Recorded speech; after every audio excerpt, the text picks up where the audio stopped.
नमस्कार महाराष्ट्र. लातूर ग्रामीण विधानसभेमधून एक मोठी बातमी समोर येत आहे. लातूर ग्रामीण विधानसभेमध्ये फक्त आप्पाच. सलगरा बुद्रुक ग्रामस्थांच्या वतीने दमदार आमदार रमेश आप्पा कराड यांचा जाहीर सत्कार. महाराष्ट्र राज्यामध्ये नुकत्याच पार पडलेल्या विधानसभा निवडणुकीत महायुती सरकारला भरघोस मताने महाराष्ट्रातील जनतेने कौल दिला आहे.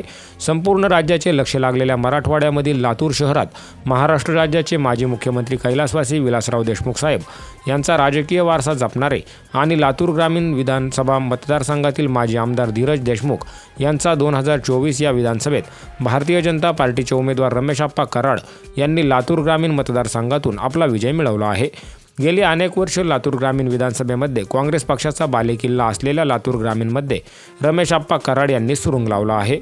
या निमित्ताने लातूर ग्रामीण मतदारसंघातील सलगरा बुद्रुक येथील ग्रामस्थांनी विद्यमान आमदार रमेश आप्पा कराड यांचे लातूर येथील जनसंपर्क कार्यालय येथे भव्य सत्कार करण्यात आला. यावेळी सलगरा बुद्रुक येथील भारतीय जनता पार्टीचे पदाधिकारी व गावातील ग्रामस्थ मोठ्या संख्येने उपस्थित होते. या विधानसभेच्या वेळी सलगरा बुद्रुक येथील ग्रामस्थांनी रमेश आप्पा कराड यांच्या पाठीशी मोठ्या मताधिक्यांनी व भरभरून मते देऊन एक भक्कम अशी साथ रमेश आप्पा कराड यांच्या पाठीशी दिली आहे. यावेळी रमेश आप्पा कराड यांनी सलगरा बुद्रुक येथील संपूर्ण पदाधिकारी व ग्रामस्थांचे आभार मानून त्यांना गावाच्या सर्व विकासासाठी प्रयत्नशील राहील असे आवाहन केले आहे. Bureau report, N Marathi news.